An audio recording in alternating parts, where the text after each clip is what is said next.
5 de FM en la sintonía que usted nos puede estar llevando ahí en todos sus hogares, en su automóvil, en su oficina.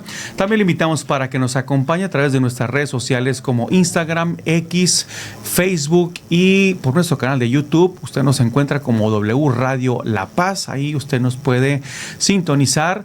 También en vivo, estamos en vivo, y su mensaje de WhatsApp al 612-146-1627. Y en esta mañana tenemos a dos invitadas, consejeras del Instituto Nacional Electoral, que están aquí con nosotros para hablarnos un poquito de lo que es la campaña 8 de 8. Está con nosotros la consejera Alma Margarita Oseguera y Bélgica Plasencia Arias. Bienvenidas, ¿cómo están? Buenos días. Buenos días, muchas gracias por la invitación. Buenos días, gracias a usted por la invitación y al público por escucharnos ahorita. Gracias a usted por estar aquí con nosotros y atender a esta invitación. Bueno, pues estamos con el tema ya de los arranques de campaña, pero ustedes están como consejeras de la Junta Local, ¿es correcto?, del Instituto Nacional Electoral.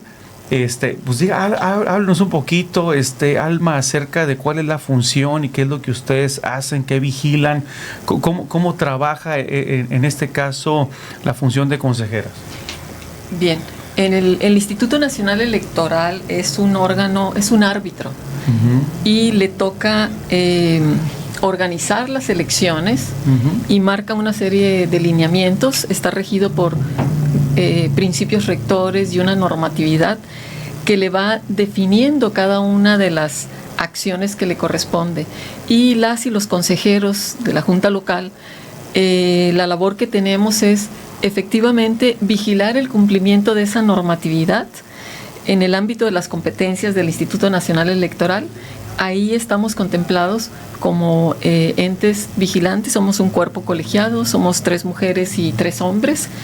Y un poco antes de que inicie la campaña electoral, somos seleccionados y seleccionadas. Y nuestra primera encomienda es también, como consejo local, elegir a quienes van a ser las y los consejeros de las juntas distritales. Es de las primeras actividades y obligaciones que tenemos, ¿no? Entonces, para hacer cada una de estas acciones hay todo un procedimiento muy riguroso, está normado, y hay una serie de criterios para quienes van a ser consejeras y consejeros distritales, que nosotros tenemos que vigilar que efectivamente quienes se presentaron, aprobaron exámenes, fueron seleccionados como los mejores perfiles, efectivamente cumplan con cada uno de los criterios que están señalados. Es por decir algo, pero en todas las etapas del proceso estamos contemplados para darle seguimiento a ese cumplimiento. Bien, ya cumpliendo todos estos requisitos, ya analizando bien todos los perfiles, porque pues hay todo un proceso para ello, como usted lo menciona, ya una vez seleccionados, se les invita a participar y empieza el proceso de vigilar. ¿Qué más vigila los consejeros en esta campaña electoral, por ejemplo? Bueno, en este momento a mí me gustaría como mencionar un poco lo que tiene que ver con la 3 de 3, ¿no? La 3 de 3, que es contra la violencia hacia las mujeres. Y esta 3 de 3 es muy importante porque tiene un antecedente. Estamos en un proceso electoral histórico, inédito. Por primera vez en nuestro país va a haber más mujeres candidatas a la presidencia que hombres, es decir, van a haber 2 mujeres y 1 hombre. Eso es histórico, nunca lo hemos visto en nuestro país, primero. Segundo, por primera vez se aprobó el principio, se va a aplicar el principio de paridad total.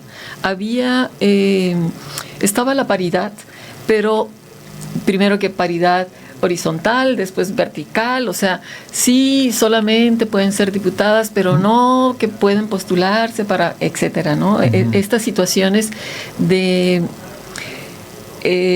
justicia no se llevaban a la práctica y no habían estos mecanismos que se garantizaran. Y es hasta el 2019.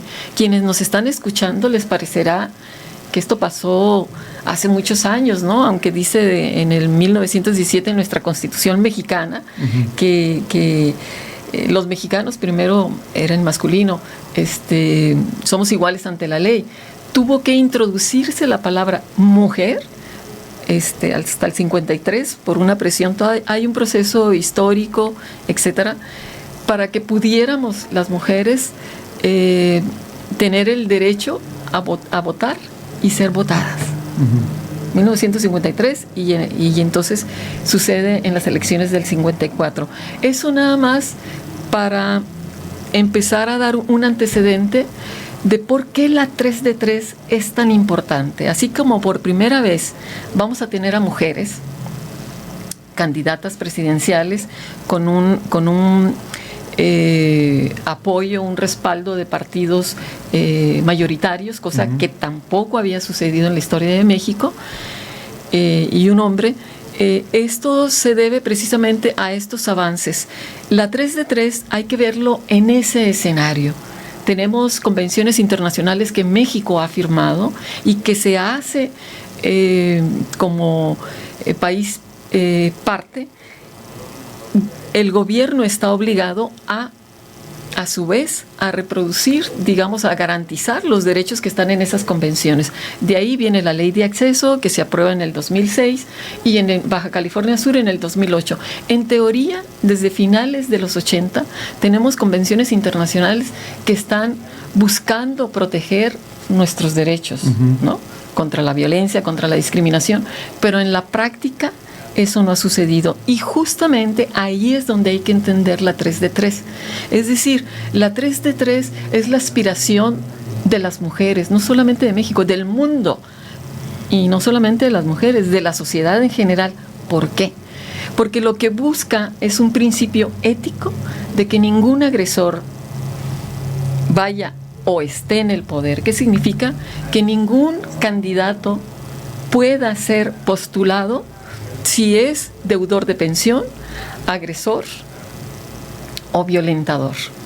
Estas 3 situaciones han sido fundamentales porque en teoría ya había reglamentación y una normatividad que nos protegía en teoría, pero la cultura patriarcal, machista, no había garantizado verlo de manera tan seria. Si eres juez, no puedes ser juez, porque cuando estés dictando las leyes o la sentencia, no te vas a identificar con la víctima si tú mismo eres deudor de pensión. O si eres un violentador en tu casa, tampoco te vas a identificar con la víctima, sino con el victimario.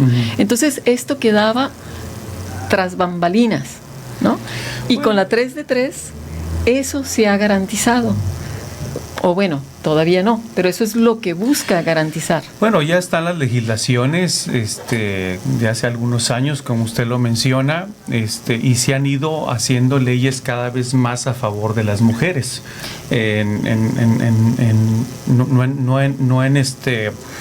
Ya están inclusive en la Constitución, o sea, el tema de la paridad, habla de un 50-50.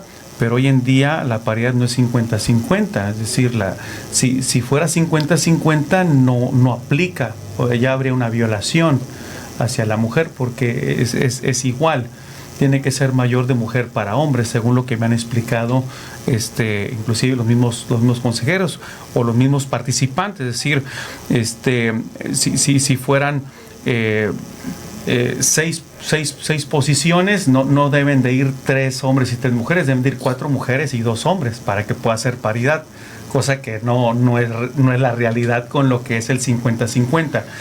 Pero en lo que usted comenta es de que, bueno, se está viendo de que la persona que vaya a ser votada o aspire no tenga alguna deuda, no solo con la sociedad, sino en un tema de agresión hacia la mujer. Es lo que usted me comenta en este momento, ¿no? Sí, no solamente quienes se postulan a estos puestos de elección, sino también dentro del funcionariado, ninguna persona que aspire a tener un puesto como autoridad no puede acceder sí está dentro de los supuestos que contempla la reforma del artículo 38 y del 102. ¿No? Estas reformas son muy importantes porque de ahí se derivan ese 8 de 8. Pero enfatizo lo de la 3 de 3 porque aun cuando han estado las leyes, o sea, la ley de acceso a las mujeres a una vida libre de violencia se aprobó en el 2008 en Baja California Sur, y todavía no 2008, todavía no existen protocolos en la mayoría de las instituciones de gobierno, todavía. ¿A qué se debe eso, Bélgica? Híjole, es por un sinfín de obstáculos que ha atravesado la mujer a través de la historia, como ya lo mencionó Alma Margarita. No solamente es desde, eres mujer, legalmente eres igual que el hombre ante la ley, sino es, ¿realmente eres igual ante la ley? ¿Realmente eres igual ante la sociedad? Porque si bien es cierto, ahora las mujeres tenemos muchísimas oportunidades laborales, profesionales, aspiracionales, al igual que los hombres, pero si tú haces una vista retrospectiva, realmente, lamentablemente aquí en América Latina, en México, la sociedad machista es la misma que le da la cuna a esos comportamientos desde que dice, no, mijito, tú no laves los platos, que lo lave tu hermana, ¿no? Entonces son muchos detallitos que han ido formando y solapando acciones que hoy en día los hombres dicen, a ver, ponte a analizar que hiciste mal en tal cosa. Se quedan pensando y dices, oye, es que sí es cierto, yo no sabía, así me educó mi madre, así me educó mi familia. Son costumbres que traen arraigadas.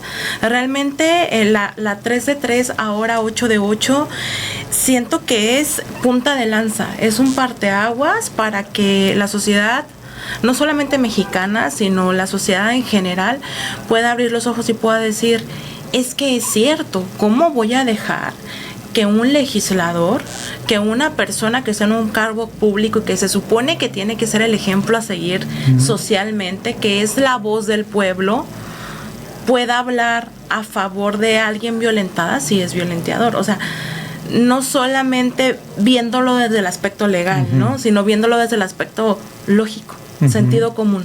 Cualquier persona con 3 dedos de frente puede decir, alguien que es agresor no tiene la misma empatía para poder defender a alguien que fue violentado. Deme un ejemplo de violencia política de género. Hay tantos. Uno. Desde, supongamos que está... Algo, perdón, que le quité la palabra para enriquecer un poquito mi pregunta. Algo de lo que comúnmente se da hoy en día, como decía Alma Margarita, ¿no? Aunque haya reglamentaciones, no hay los protocolos. Entonces, hoy en día, ¿qué es en lo que más se violenta a la mujer viendo el tema de violencia política de género? Denos un ejemplo de la mayor estadística que hay, vaya. Mira, desde procesos electoral pasado, te estoy hablando más o menos del 2018, se empezaron a implementar ese tipo de palabras, no de conceptos. Fue hasta el proceso electoral pasado que se tipificó como la violencia política contra la mujer. Antes se daba mucho, y más en los estados del interior de la República, lo que es, a ver, fulanita de tal, ok, la ley nos demanda que tenemos que poner a una mujer como candidata. Pero el partido, supuesto partido, le da el impulso a esta candidata para que llegue al poder, y a la hora de la hora, cuando gana, oye, el partido ejerce presión para ella, para que renuncie a su cargo, entonces pone a un hombre. ¿Por qué? Porque para el partido, los ideales del partido es, la mujer no es tan fuerte para una representación de un cargo popular como un hombre. La mujer todavía no puede hacer tales cosas que el hombre sí puede lograr. Y eso se dio mucho, y lo conocemos acá en México como las Juanitas, ¿no? Se dio en estados del interior de la República, donde Incluso cuando una mujer que llegó al cargo no quería dejar su cargo para dejárselo a su suplente, en este caso un hombre, era amedrentada, era amenazada y era violentada para que lo dejara. ¿Hay casos documentados de eso? Infinidad, muchísimos casos. En el ámbito electoral, un poco fortaleciendo lo que comenta ya Bélgica, efectivamente, en el ámbito electoral, quienes más violentan a las mujeres son los partidos políticos y los medios de comunicación. Los partidos políticos, cuando, por ejemplo, no le dan, en este momento, en este proceso, han cambiado las reglas, pero todo ha tenido que ser a base de sentencias, porque aun cuando se hablaba de paridad, aun cuando se hablaba de todas estas cosas que si ya lo tenemos, sí lo tenemos en la letra, pero y en el discurso, pero no en la realidad. Entonces, pero sí está la realidad, ¿no? Los partidos políticos, cuando eligen quienes les van a representar, tienen que elegir efectivamente con el principio de paridad. Sin embargo, a la hora de dar entrevistas, apoyos, fondos, tiempos, la campaña, el respaldo del partido no era el mismo, y está monitoreado y está documentado en todo el país con todos los partidos, no era el mismo. No era el mismo tiempo, no era la misma cantidad. Y yo recuerdo en el 2019 hice una investigación y entrevisté a mujeres de todos los partidos políticos y de la sociedad civil. Y bueno, de las cosas que más hablaban era, bueno, tú estás aquí, que les comentaban, no el del partido contrario, de su propio partido, su compañero de partido. Tú estás aquí por la paridad, a ti nadie te eligió. Tú estás aquí no por tus méritos. O sea, estoy hablando del 2019, no hace 50 años, ¿no?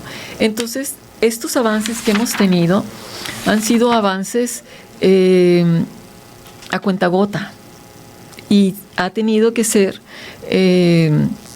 defendido por la sociedad civil, en particular por el movimiento feminista. Realmente es este proceso electoral que es inédito, no solo por el número de participantes a cargos, sino también porque el padrón electoral ha aumentado mucho más, ¿no?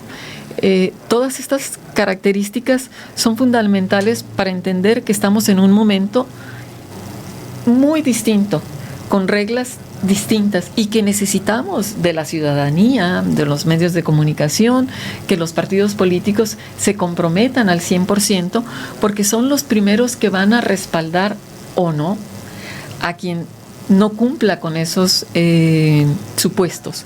Entonces, creo que las investigaciones que hay, donde se documenta de qué manera discriminan a las mujeres dentro de los partidos, en los parlamentos, la manera de hablar de ellas, por ejemplo, podría estar aquí diciendo, qué bonita tu blusa, ¿no? Eso no le dicen a los hombres, ¿no?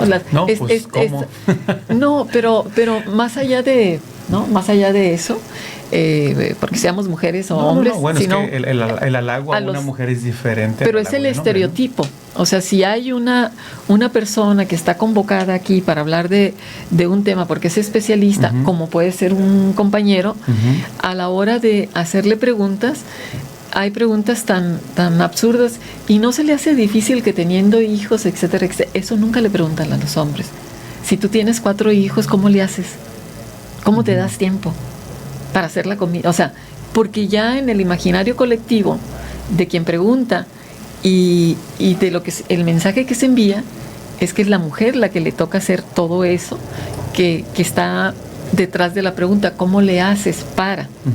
Entonces, a veces normalizamos la violencia, normalizamos estas actitudes discriminatorias sin siquiera darnos cuenta. ¿La violencia tiene género? Mira, ahorita me estás haciendo una pregunta que me encantaría que pudiéramos tener mucho espacio, porque hay toda una discusión en términos de género, sexo e identidad. Y es un tema bastante amplio, porque el sexo es la base de la violencia estructural en la que vivimos las mujeres. Entonces, cuando hay un asalto, por ejemplo, de pasadita la violan a la mujer, porque como es mujer, esas cosas no les pasan a los hombres. No, bueno, a lo que yo me refiero, digo, como tratando usted dice, de contestar, ¿no? la pregunta. Pero hablando de lo que es violencia, no como tal, como la palabra, es decir, una mujer puede violentar, un hombre puede violentar. Así es. Es correcto. O sea, es correcto. O sea, no tiene género lo que es la violencia. Sin embargo, a lo que yo entiendo es que ustedes formulan una violencia en base al hecho de que son mujeres, y si se ejerce de cierta forma ya está ahí encajonado como violencia política de género. ¿Es correcto? Así es. Digo, para lo que yo entiendo, y también que la audiencia pueda entender, porque luego se escucha mucho el tipo de violencia de género o violencia política de género, y es como que a qué se referirá, ¿no? Entonces, para darle un entendimiento un poquito más a esta. Ahora, si nos hablan un poquito del 8 de 8, que por ahí tenemos, si nos puede poner en pantalla ahí, por favor, en controles técnicos, hay un, usted decía, la base es la 3 de 3, pero hoy es 8 de 8. Para que nos hablen un poquito acerca del 8 de 8, tenemos ahí unas gráficas para que si nos puede ayudar un poquito con la explicación hacia dónde lleva y por qué la importancia de esta 8 de 8. Claro. En mayo se publicó en el Diario Oficial de la Federación de 2023, se publicó en el Diario Oficial de la Federación un decreto por el que se reformaban y adicionaban los artículos 38 y al 102 de la Constitución Política Mexicana de los Estados Unidos en relación a la materia que tiene que ver con las prerrogativas que pueden impedir que una persona pueda acceder a un puesto de elección popular si se encontraba en alguno de estos supuestos. En el artículo 38 está vinculado por estar prófugo de la justicia desde que se dicta la orden de aprehensión hasta que prescriba la acción penal, por sentencia ejecutoria que imponga como pena esa suspensión, y etcétera, ¿no? No voy a explicar todo lo que dice el 38 ni el 102, pero el INE saca unos lineamientos como acostumbra para garantizar el cumplimiento de estos dos artículos de la reforma constitucional al artículo 38 y al 102, y lo sintetiza como lineamientos para dar cumplimiento, para que quede clarísimo de cuáles son esos delitos que se están agregando. Voy a dar lectura a los 8 puntos de los que nos está hablando. Claro. Alma Margarita aquí en este espacio, y al igual que Bélgica Plasencia. Dice: número 1, tener sentencia firme por la comisión intencional de delitos contra la vida y la integridad corporal, que es algo de lo que mencionaba al principio. 2, contra la libertad y seguridad sexuales. 3, cuando afecte el normal desarrollo psicosexual. 4, violencia familiar. 5, violencia familiar equiparada o doméstica. Violación a la intimidad sexual. Violencia política contra las mujeres en razón de género en cualquiera de sus modalidades y tipos.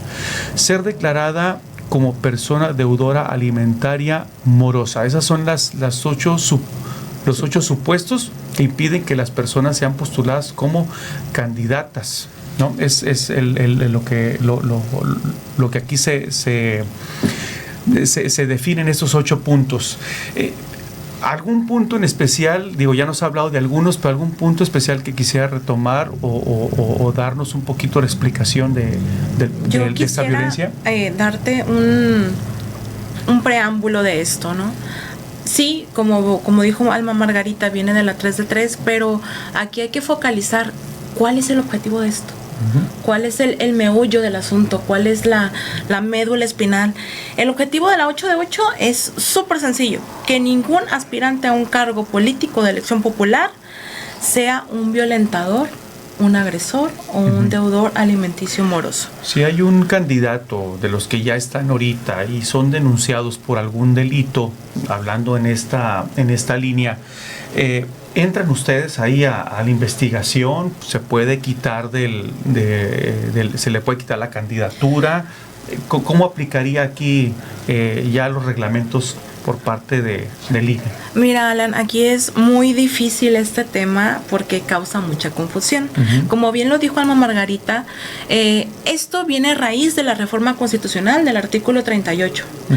Entonces, ¿qué nos dice ese artículo? Más que nada, este artículo fija los casos o las formas en las que se pierden o se suspenden los derechos ciudadanos. Uh-huh. ¿Qué es esto? Votar y ser votado. Claro. Esencialmente, ¿no?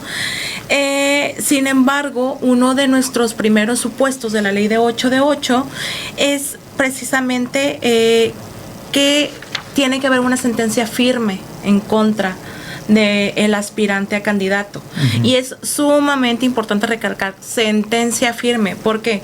Porque si estás dentro del proceso de investigación, porque si estás en dimes y diretes de que escuché que fulanita de tal comentó que era violentador, y no hay una sentencia firme de por medio, quiere decir, no ha sido juzgado tal cual por una autoridad, realmente esto no tendría cabida. Uh-huh. ¿Por qué? Por el simple hecho de que aquí en México nuestro sistema jurídico prevalece la presunción de inocencia.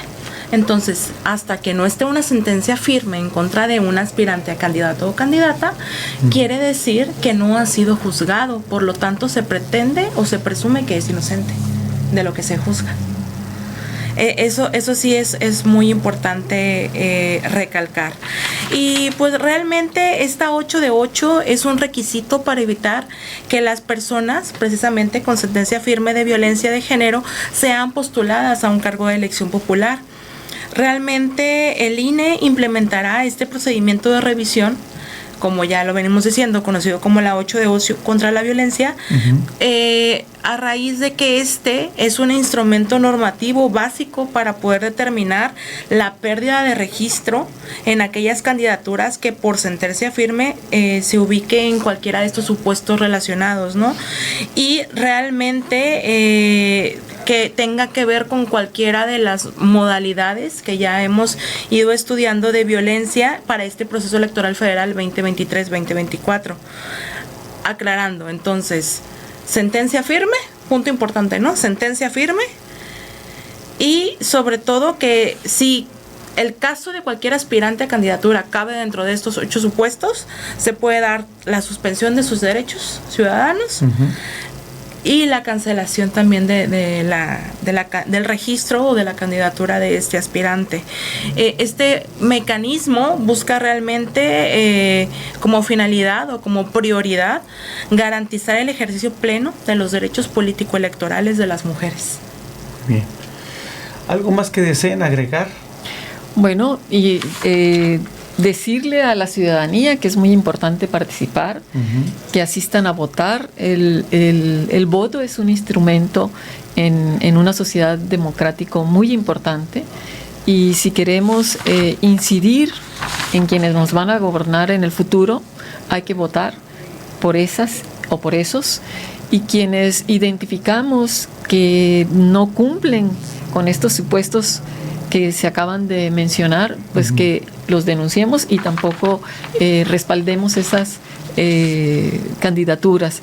Yo creo que es una gran oportunidad para la ciudadanía estar presentes, participar y tener en cuenta que la ciudadanía en general, a través de los funcionarios de las mesas directivas de casilla, están participando. Son elecciones que hemos ido construyendo proceso tras proceso, y que se ha ido mejorando gracias a que el Instituto Nacional Electoral cuenta con un personal que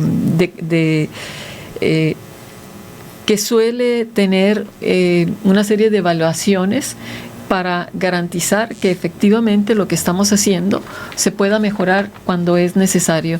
Y esto hay que aprovecharlo, hay que participar, hay que estar ahí presentes, porque contamos todas y todos. Claro, no, totalmente de acuerdo. Creo que como usted lo decía, quien se postula, quien está ahí para tener un cargo como servidor público en cualquiera de sus modalidades, pues no debe de tener nada que le persiga, nada que se le pueda señalar. Y como decía Bélgica, ¿no? Pues que esté bien documentado y que realmente tenga una sentencia, porque de lo contrario, pues puede haber las confusiones, que alguien puede decir algo de alguien, pero si no está comprobado, pues ya es una difamación, ¿no? Y eso afecta a la persona en cualquiera de los casos, y pues no se trata de eso, sino de que realmente si tienes algo, si debes algo, pues que se te juzgue, ¿no? Conforme a la ley. Y que pagues las consecuencias de tus actos, ¿no? Pues, me gustaría añadir, últimamente, fíjate, desde el proceso electoral pasado han estado como que retumbando o teniendo más peso palabras como democracia paritaria, como igualdad o libertad o una elección libre de violencia. Sin embargo, considero que esto no solamente es un cambio legislativo, es un cambio cultural, es un cambio mental y un cambio social. Realmente, si tú quieres un cambio y quieres generar ese movimiento, ese nuevo pensar, tenemos que lograr una transformación no solamente en el ser, sino también en el hacer de la política. Como iniciaste en esta entrevista con mencionando, ¿no? Y realmente se aplica. Una cosa es lo que es y otra cosa lo que debería ser. Lamentablemente el humano se hace muchas ideas utópicas de que es que la ley dice esto y por lo tanto, pero no es así. O sea, realmente el humano está influido por una cantidad enorme de factores, entornos políticos, sociales, culturales, que te hace cambiar o que te va moldeando a tu entorno. Y es en ese camino tan largo donde el deber ser se ve perjudicado.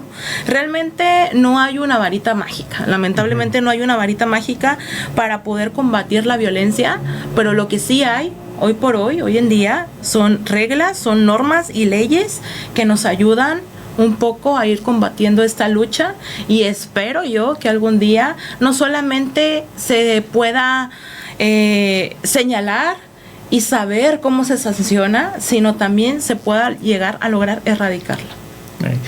Bueno, pues es que ahí, como tú mencionabas, Bélgica, hay una, es multicultural. México es multicultural, y en nuestra Constitución está garantizada la libertad de pensamiento, y en algunos casos se puede entender como que si tú me vienes a decir cómo voy a hacer las cosas, me vienes a imponer, ¿no? Y me coartas mi libertad. Pero hay cosas que son inevitables, que se tienen que corregir, ¿no? Obviamente, una cosa es la libertad de cómo piensas, y otra cosa es que no se respeten las leyes, que no se haga los procesos judiciales, el tema de nadie tiene derecho a ser violentado, por ejemplo, ¿no? Entonces, toda esa normatividad es correcto que debe de corregirse, y sí, pues es una tarea de mucho tiempo y de muchos años, porque esto va caminando poco a poquito, y bueno, pues los tiempos también se van a veces hasta normalizando, las cosas se normalizan, pero bueno, estamos en un país, en un proceso democrático, en proceso todavía, y pues hay que aplicar las leyes que se van reformando, las que se van añadiendo, para tener un México un poquito más participativo poco a poco. Claro, aquí nada más estuvimos hablando del proceso electoral, pero la violencia contra las mujeres está muy estudiada y es algo estructural y multifactorial. Es decir, las leyes son parte de una ruta crítica, una estrategia para prevenir. Pero hay que prevenir, atender, sancionar y erradicar la violencia, y eso significa ámbito educativo, salud, cultura, etcétera, etcétera. Toda una tarea. Toda una tarea. Y donde los medios de comunicación juegan un papel protagónico muy importante. Así que confiamos en que ustedes también estén fortaleciendo este mensaje tan fundamental para que realmente podamos tener unas elecciones pacíficas, justas, sin violencia en general y en particular contra las mujeres, porque cada vez que hay avance en los derechos de las mujeres hay agresiones. Los feminicidios, cuando han habido más participación de mujeres, ha habido un mayor número de feminicidios y está documentado. Entonces, por eso es tan importante el papel de los medios, porque es algo que también fortalece que este proceso tenga otra tónica, otra melodía, otra forma de llevarlo. Claro. Bien, pues aquí los micrófonos están abiertos. Muchas gracias. Cada vez que se nos solicita, aquí son bienvenidos y pues podemos... Bienvenida. Y bienvenida. Bueno, digo bienvenidos en general para claro, todos, ¿no? por supuesto. Pero claro, ustedes son bienvenidas a este espacio y cuando nos lo soliciten, aquí siempre habrá este micrófono abierto. Bien, vamos a ir a una breve pausa, se nos pasó un poquito el tiempo, vamos a una muy breve pausa y regresamos aquí en este espacio de W Noticias La Paz. Siga con nosotros en la señal de W Radio, la 101.5 de FM. Agradecer a nuestras invitadas, Alma Margarito Ceguera y Bélgica Plasencia Arias. Muchas gracias. Regresamos.